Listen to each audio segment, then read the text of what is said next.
नमस्कार, India voice देख रहे हैं आप और मैं हूं आपके साथ शिवम दुबे। इंडिया वॉइस के खास कार्यक्रम हरियाणा पंजाब में आप सबका स्वागत। बुलेटिन की शुरुआत करेंगे तो करेंगे खबरों की ओर। हरियाणा के मुख्यमंत्री नायब सिंह सैनी ने कहा कि प्रधानमंत्री मोदी हर साल परीक्षा पे चर्चा कार्यक्रम में बच्चों से बातचीत करते हैं। बच्चों पर परीक्षा का दबाव न रहे और बच्चे हर समस्या का समाधान करते रहें और आगे बढ़ते रहें। बच्चों को परीक्षा को एक त्योहार के रूप में मनाना चाहिए।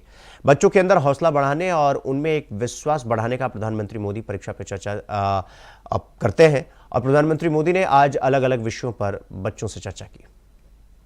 प्रधानमंत्री आदरणीय नरेंद्र मोदी जी का जो हर वर्ष हमारे जो स्टूडेंट्स हैं, छात्र छात्राएं हैं, उनसे डायरेक्ट इंटरेक्शन करते हैं, बातचीत करते हैं परीक्षा पे चर्चा को लेकर के। बच्चों के ऊपर परीक्षा का दबाव ना रहे और बच्चे हर समस्या का सामना करते हुए आगे बढ़ें। दिमाग के ऊपर किसी प्रकार का दबाव ना हो, माँ बाप का भी दबाव ना हो। खुशी खुशी एक पर्व के रूप में इस परीक्षा को बच्चों को लेकर के आगे बढ़ना चाहिए। एक त्योहार के रूप में इसको मनाना चाहिए। कई बार बच्चा सोचता है कि मेरे तो नंबर कम आए हैं, डिप्रेशन में चला जाता है। कई बार माँ बाप का दबाव होता है, तेरे नंबर क्यों आए हैं, उसके कारण से डिप्रेशन में चला जाता है। प्रधानमंत्री जी ने जो परीक्षा पे चर्चा ये शुरू किया है, हर वर्ष वो बच्चों से बात करते हैं। ये बहुत अच्छा, बच्चों के अंदर एक हौसला बढ़ाने का और उनमें एक विश्वास बढ़ाने का आदरणीय प्रधानमंत्री जी इस परीक्षा पे चर्चा के माध्यम से करते हैं। आज आदरणीय प्रधानमंत्री जी ने 21 भागों में अलग अलग विषयों पर बच्चों से चर्चा की है। बच्चों से कि हमारे पास स्किल भी होना चाहिए, इन्वायरमेंट के प्रति भी हम जागरूक हों और अपने स्वास्थ्य के प्रति भी जागरूक हों और हम मेहनत करते हुए हम किसी भी सब्जेक्ट को या किसी भी परीक्षा को चैलेंज के रूप में स्वीकार करें। और जब हम उसको चैलेंज के रूप में स्वीकार करेंगे, कोई भी चैलेंज हमारे सामने बड़ा नहीं है, हर चैलेंज छोटा है। बच्चों में एक बड़ा विश्वास इस परीक्षा पे चर्चा के माध्यम से आदरणीय प्रधानमंत्री जी उनको एक मूल मंत्र देते हैं। मैं धन्यवाद करूंगा आदरणीय प्रधानमंत्री जी का, जिससे हमारे बच्चों का हौसला बढ़ता है, हमारे माँ बाप को भी उससे प्रेरणा मिलती है और बच्चे भी अच्छे रास्ते के ऊपर आगे बढ़ते हैं। मैंने भी सभी बच्चों को जो अभी परीक्षाएं, बोर्ड की परीक्षाएं 10th क्लास और 12th क्लास की आ रही हैं, सभी बच्चों के मैं उज्जवल भविष्य की कामना करता हूं। वो बच्चे मनोयोग से पढ़ते हुए अपने दिमाग को स्ट्रेस एक तरफ लगा करके आगे बढ़ेंगे, ऐसा मुझे पूरा विश्वास है और मैं सभी को बहुत बहुत बधाई और शुभकामनाएं देता हूं। तो एशिया की सबसे बड़ी कपड़ा मार्केट में राजसी एथनिक एसेंशियल शो रूम का उद्घाटन हुआ और जिसमें क्षेत्र के जाने माने व्यवसायी और मॉडल्स ने शिरकत की। राजसी एथनिक एसोसिएशन शो के बारे में जानकारी देते हुए राधिका ने यह बताया कि राजसी कपड़ों का नया ब्रांड शुरू करने जा रहा है। राजसी बाय राधिका और सरगम, उन्होंने कहा कि सरगम उनकी बहुत ही पुरानी मित्र हैं और उन्हें आर्ट्स के बारे में काफ़ी ज्ञान था। इसको लेकर इस दुकान का शोरूम का उद्घाटन किया गया है। राजसी जो है एक नया क्लोथिंग का ब्रांड स्टार्ट करने जा रहे हैं। राजसी बाय राधिका एंड सरगम, मैं राधिका हूँ, मेरी फ्रेंड सरगम। तो हम दोनों बहुत 20 इयर्स से फ्रेंड्स थे, बट हमने अपने फ्रेंडशिप को बॉन्ड में बदलना था। तो उसको कपड़े का एक्सपीरियंस था, मेरी क्रिएटिविटी और आर्ट में इंटरेस्ट था, तो हम दोनों ने ज्वाइंट वेंचर स्टार्ट किया राजसी बाय राधिका। पर मैंने देखा है कि हर मदर का एक सपना होता है कि जब उसकी डॉटर बड़ी होती है तो उसको दुल्हन के रूप में देखना चाहती है। और मेरी सौभाग्यवश मेरी 2 बेटियां हैं। मैंने जब इमेजिन करना चाहा कि मेरी बेटी कैसे दुल्हन बनेगी, तो मैंने सोचा मैं कस्टमाइज कराऊंगी और पर्सनलाइज कराऊंगी। तो फिर मुझे लगा कि नहीं, मुझे ऐसे यहाँ पर जरूरत है कि जो हर दुल्हन का सपना है कि मुझे कस्टमाइजेशन चाहिए, मुझे ये वर्क चाहिए, मुझे इसमें ये कलर चाहिए, तो मैं उस कॉन्सेप्ट को लेकर आया कि जो दुल्हन जो सपना चाहे हम उसके सपनों को रीति रिवाजों के साथ, परंपराओं के साथ जुड़ा रहेगा, जहाँ पर वो मॉडर्न वैल्यूज को हम देखते चाहिए कि किस किस रिलीजन में कैसे कैसे हम लोग संभालते हैं, उस तरीके से हम स्टूडेंट को संभालते हैं, जिस तरीके से हर अपने हिसाब से। तो रुक करेंगे अगली खबर की ओर। अगली खबर फरीदाबाद से है, जहां अपराध शाखा सेक्टर 56 की टीम को अपने सूत्रों से सूचना मिली कि एक वर्कशॉप में अवैध हथियार का निर्माण किया जा रहा है। अपराध शाखा सेक्टर 56 इंचार्ज ने अपनी टीम के साथ सूचना के अनुसार मौके पर रेड किया और वहां पर वर्कशॉप के अंदर 2 व्यक्ति को अवैध हथियार के निर्माण करते हुए उन्हें गिरफ्तार किया गया।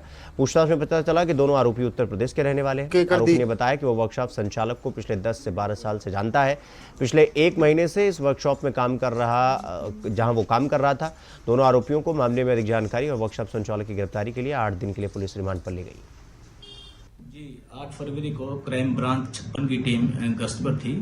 जो गश्त के दौरान क्राइम ब्रांच टीम को गाजीपुर रोड डब्बा क्षेत्र थाना क्षेत्र के अंतर्गत एक वर्कशॉप के अंदर अवैध हथियार बनाने की सूचना प्राप्त थी, जिस पर टीम द्वारा मौके पर रेड की गई। रेड के दौरान वहां पर 2 आरोपी अनुज और सौरभ को काबू किया और वहां पर अवैध हथियार बनाए जा रहे थे, जिस पर थाना डब्बा में अभियोग संख्या 41 दिनांक 8/2/2025 आम जब्त की सेक्शन के अंदर पंजीकृत किया गया। वहां पर मौके से 4 देसी पिस्तौल, 3 देसी।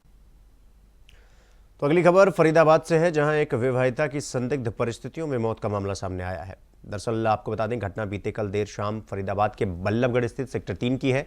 फिलहाल मृतका के शव का आज बादशाह खानवी अस्पताल में पोस्टमार्टम करवाया गया। इस मामले में सेक्टर 3 पुलिस चौकी के जांच अधिकारी एएसआई गुरमीत सिंह ने बताया कि फिलहाल मृतका के भाई दीपक के बयान पर मामला दर्ज कर लिया गया है और आगे की जांच पड़ताल में पुलिस जुट गई। जानकारी में कल हम गए वहाँ चौकी पे आए के हम गए, पहले फिर सरबुद्दे गए, सरबुद्दे पे आके फिर वहाँ गए, फिर पुलिस वालों आया और पुलिस वाले में बोले भाई हम वहाँ भी तो देखें, पूछे सारी नहीं कह रही कि रात भर पूरी रात लेकर जावे इन्हें कलेश हो कूदा के इनने हमें भी ना सुन दे।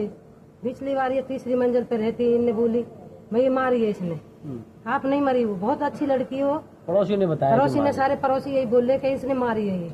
और लड़की लावे हुई दिन में वो तो चली जाए ड्यूटी पे, ये लड़की लावे हुआ चरित्र भी खराब था। हाँ। उसके पैसे पे तो इसमें भाई यही चाहूंगे यार कि ज्यादा से ज्यादा या कि ये किसी और की सजा मिलनी चाहिए इसको। मतलब भीम ने ही सूचना दी थी मारपीट करने के बाद कि उसका फांसी लगा ली उसने। हाँ उसने दी, भाई के ढोर करो पास, मेरे ढोर न करो, भाई के सारे के ढोरे कि भाई ऐसे बात है कि फिर बड़े ने हमारे पास करो फोन, वहाँ हम आए, हम फिर सीधे सरबुद्दे पहुंचे। मैं भाई वहाँ भी तो देखो मौके पे क्या बात है क्या ना है। फिर वहाँ देखो वहाँ कानन के कुंडल परे और अंगूठी परी है, वहाँ बाल परे, वहाँ सारे सामान परो और पंखा है, पंखा लटक रहा थोड़ी सी ऊंचा पंखा, 2 उनमें फांसी है उसकी, मतलब 2 पंखरीन में फांसी है, बिल्कुल भी टेढ़ी नहीं है, 40-80 किलो वजन है उसमें, तो थोड़ी घनी तो टेढ़ी होनी चाहिए भाई। वो 3:40 पे कल शाम आया था दिन पर कि आपकी बहन ने फांसी लगा ली है, मैं उसे लेके सर्विस ऑफिस ले जा रहा हूँ आप। तो अगली खबर भिवानी से है, जहां देवीलाल चौक पर पुलिस अधीक्षक भिवानी के दिशा निर्देश के अनुसार ट्रैफिक पुलिस भिवानी ने विशेष अभियान चलाया और इस बारे में जानकारी देते हुए ट्रैफिक एसएचओ सुरेश कुमार ने बताया कि पुलिस अधीक्षक भिवानी नीतीश अग्रवाल के दिशा निर्देश के अनुसार नए ट्रैफिक नियमों के बारे में लोगों को अवगत कराया जा रहा है। उन्होंने बताया कि नए ट्रैफिक नियमों के अनुसार अगर वाहन चालक का पहला चालान हो चुका है और उसने चालान नहीं भरा तो उसे दोबारा गाड़ी पकड़े जाने पर उसे डिटेन किया जाएगा। ट्रैफिक एसएचओ सुरेश कुमार ने आम नागरिकों से अपील की है कि चालान होने पर समय अवधि में चालान भरें और दोबारा पकड़े जाने पर ट्रैफिक पुलिस के द्वारा डिटेन कर लिया जाएगा। उन्होंने आम नागरिकों को ट्रैफिक नियमों के बारे में जागरूक किया और आह्वान किया कि वाहन चालक ट्रैफिक नियमों का पालन करें और गाड़ी चलाते समय सीट बेल्ट का उपयोग करें और मोबाइल फोन का इस्तेमाल न करें। परिवहन पुलिस अधीक्षक श्री नीतीश अग्रवाल के दिशा निर्देशानुसार एक अभियान चलाया जा रहा है, जिसमें जो ना एक बार चालान करने पर दोबारा अगर पकड़ा जाता है तो बाइक का जो ना डॉक्यूमेंट चेक करने पे अगर चलो उसका मशीन में हम चेक करते हैं, उसमें मशीन में अगर चालान उसका बकाया है तो उस तो खबरों में आगे बढ़ेंगे। अगली खबर अंबाला से है, जहां दानीपुर गांव में समारोह के दौरान हुई हर्ष फायरिंग में एक युवक की गोली लगने से मौत हो गई। बताया जा रहा है कि मृतक डॉक्टर अनमोल अपने नानिका परिवार में एक समारोह में हिस्सा लेने गया था और उसी दौरान किसी ने गोली चला दी। 26 वर्षीय अनमोल की मौत हो गई। फिलहाल इस पूरे मामले में पुलिस जांच पड़ताल करने में जुटी हुई। मेरी तकरीबन बात हुई उसकी गल 2-2:30 बजे ही, मान ले भी किस टाइम आने लग रहे, पेशेंट इंतजार कर रहे हैं और कहने लग रहे भी मान ले भी लंच करके ही हम चलने लग रहे डैडी कहा। फिर उसके बाद टेलीफोन करे, उसका रिंग बंद हो लिया तो डाउट पड़ा, मैं क्या चलूँ बंद हो रहे होगा, खाना खुना खा रहे होंगे ही मैं। उसके बाद मानू मतलब 4:30 बजे टेलीफोन आया भी मतलब लड़के का मतलब स्लिप करके गोली निकल गई। मान ले भी यहाँ ते भी कैथल ना आयो करनाल नहीं हॉस्पिटल में, हॉस्पिटल का तो अब तक तो पता नहीं है कहाँ ले गए। न्यूज जरूर कह रहे भी हम करनाल ले गई। कार्यक्रम क्या था? कार्यक्रम में मतलब बच्चा हुआ था 14 साल बाद ही। तो यहां पर रुकेंगे एक छोटे से ब्रेक के लिए। खबरों का सिलसिला जारी है, फौरन लौट रहा है। तो ब्रेक के बाद एक बार फिर आप सबका स्वागत है मेरे साथ। रुक करेंगे अगली खबर की ओर। अगली खबर चरखी दादरी से है, जहां नेशनल हाईवे 152D पर रविवार रात एक चलते ट्रक में आग लग गई। घटना गांव चिड़िया के पास की करीब 12 बजे की बताई जा रही है। आपको बता दें कि ट्रक इंदौर से पशुओं के लिए खलचूरी भरकर पंजाब की ओर जा रहा था। जब ट्रक गांव चिड़िया के समीप पहुंचा तो चलते ट्रक में अचानक आग लग गई। आग लगने का कारण टायर का गर्म होना बताया जा रहा है। फिलहाल कड़ी मशक्कत के बाद आग पर काबू पा लिया गया। 112 हाँ 101 या गेयर ग्रुप। तो अगली खबर पलवल से है, जहां हरियाणा सरकार में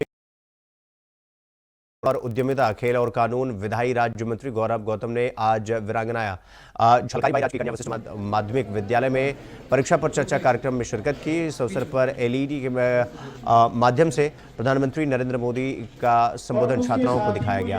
इस दौरान मंत्री गौरव गौतम ने कहा कि देश के प्रधानमंत्री नरेंद्र मोदी परीक्षा पर चर्चा कार्यक्रम के अंतर्गत विद्यार्थियों से बातचीत करते हैं और विद्यार्थियों को एग्जाम देने के लिए प्रोत्साहित करते हैं। इस देश के प्रधानमंत्री माननीय श्री नरेंद्र मोदी जी ने आज परीक्षा पर चर्चा करी है और मुझे लगता है कि बच्चों परीक्षा में स्ट्रेस में ना रहें, एक अच्छा एग्ज़ाम देकर एक समाज में अच्छी जगह बनाएं, किसी भी प्रकार का प्रभाव उन पर ना रहे मानसिक रूप से। इस प्रकार से वो मेडिटेशन से लेकर स्किल से लेकर हर क्षेत्र में युवाओं के साथ चर्चा कर रहे हैं। अपने युवा तरुणाई जो अब एग्ज़ाम होने वाले हैं उस पर संदेश देने का काम इस देश का प्रधानमंत्री जी कर रहे हैं। एक अच्छी पहल युवाओं के लिए उन्होंने बहुत पहले की थी। तो अगली खबर भिवानी से है, जहां स्थानीय महम रोड स्थित संघ कार्यालय में सर्व कर्मचारी संघ हरियाणा संबंध अखिल भारतीय राज्य सरकारी कर्मचारी महासंघ के संज्ञान में जिला स्तरीय विस्तारित मीटिंग की गई, जिसकी अध्यक्षता जिला प्रधान सूरजभान जटासरा और रिटायर्ड कर्मचारी संघ के जिला प्रधान नरेश शर्मा द्वारा साझी रूप से की गई। मंच का संचालन संगठन सचिव सुमेर आर्य द्वारा किया गया।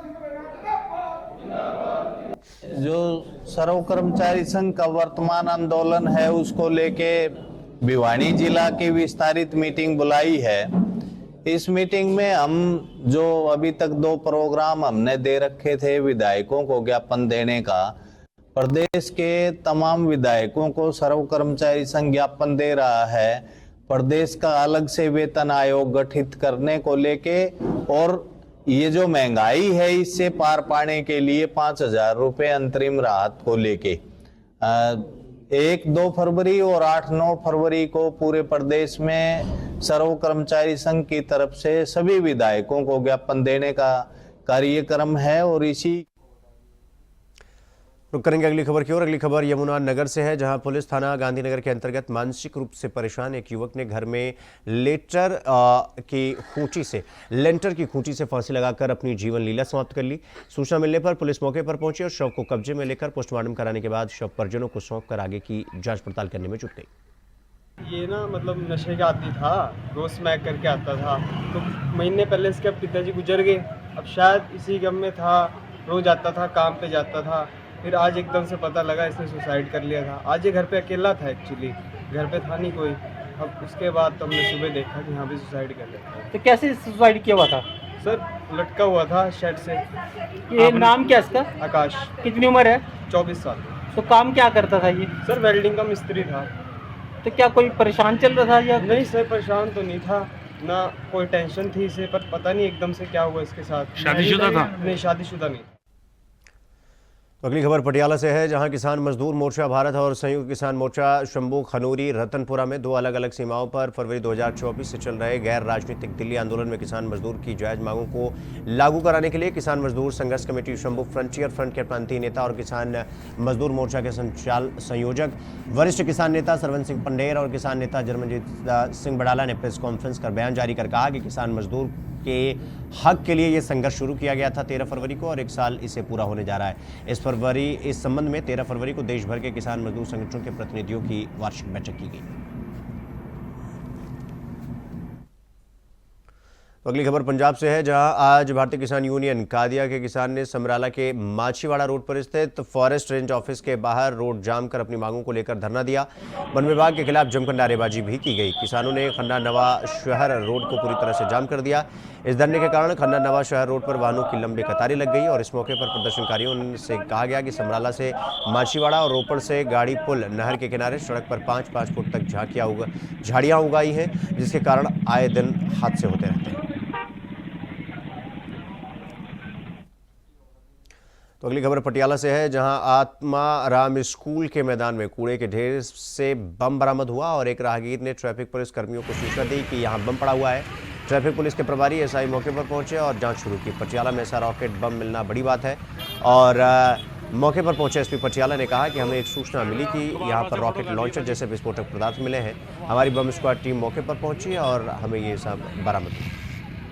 ਇਨਫੋਰਮੇਸ਼ਨ ਆਈ ਸੀ ਕਿ ਕੁਝ ਰਾਕਟਸ ਇੱਥੇ ਪਏ ਹੋਏ ਨੇ ਅਰਾਊਂਡ 6 ਤੋਂ 7 ਸੋ ਉਹਨਾਂ ਨੂੰ ਰਿਕਵਰ ਕੀਤਾ ਗਿਆ। ਉਹਨਾਂ ਨੂੰ ਸਾਡੀ ਬੰਬ ਡਿਸਪੋਜ਼ਲ ਟੀਮ ਜਿਹੜੀ ਉਹਨੇ ਚੈੱਕ ਕੀਤਾ ਕਿ ਇਹਦੇ ਵਿੱਚ ਐਕਸਪਲੋਸਿਵ ਮਟੀਰੀਅਲ ਤਾਂ ਸਾਨੂੰ ਕੋਈ ਨਹੀਂ ਮਿਲਿਆ, ਬਟ ਫਿਰ ਵੀ ਆਰਮੀ ਨਾਲ ਟਾਈ ਅਪ ਕਰਕੇ ਉਹਨਾਂ ਦੇ ਵੀ ਜਿਹੜੇ ਐਕਸਪਰਟਸ ਨੇ ਉਹਨਾਂ ਨੂੰ ਬੁਲਾਇਆ ਜਾ ਰਿਹਾ ਤਾਂ ਕਿ ਇਹ ਚੈੱਕ ਹੋ ਸਕੇ ਕਿ ਕੀ ਹੈਗਾ ਤੇ ਕਿੱਥੋਂ ਇਹ ਆਇਆ। ਜਿਵੇਂ ਗਾਰਬੇਜ ਦੇ ਵਿੱਚ ਮਿਲੇ ਆ, ਲੱਗਦਾ ਹੈਗਾ ਕਿ ਕੋਈ ਕਬਾੜੀ ਨੇ ਕਿਤੇ ਜਾਂ ਐਵੇਂ ਲੱਗਦਾ ਹੈ ਕਿ ਕੋਈ ਕਬਾੜੀਏ ਨੇ ਜਾਂ ਕਿਸੇ ਨੇ ਇੱਥੇ ਰੱਖੇ। ਹਜੇ ਤੱਕ ਕੋਈ ਸਾਜ਼ਿਸ਼ ਵਾਲਾ ਜਾਂ ਕੋਈ ਆਪਣਾ ਸ਼ਰਾਰਤ ਵਾਲਾ ਕੰਮ ਤਾਂ ਨਹੀਂ ਲੱਗਦਾ, ਬਟ ਫਿਰ ਵੀ ਅਸੀਂ ਸਾਰੇ ਐਂਗਲ ਤੋਂ ਰਿਸਕ ਟੋਟਲ 7 ਮਿਲੇ ਨੇ ਸਰ। ਓਪਨ ਹੀ ਪੇਜ ਓਪਨ ਪੇਜ ਇੱਕ बोरी। तो पाकिस्तान की ओर से लगातार अपनी नापाक हरकतें करते हुए नशीला पदार्थ भारत में लगातार पाकिस्तान भेज रहा है और भारत में भी कुछ लोग ऐसे हैं जो पैसों के लालच में इस नशा तस्करी को बढ़ावा दे रहे हैं। ऐसा एक मामला पठानकोट के बमियाल सेक्टर की भारत पाक सीमा से सटी पहाड़ीपुर पोस्ट के साथ लगते इलाके में देखने को मिला, जहां से एक शख्स को पुलिस के CIA स्टाफ की ओर से उसे काबू किया गया, जिसके पास से पाकिस्तानी ड्रोन जब्त किया गया।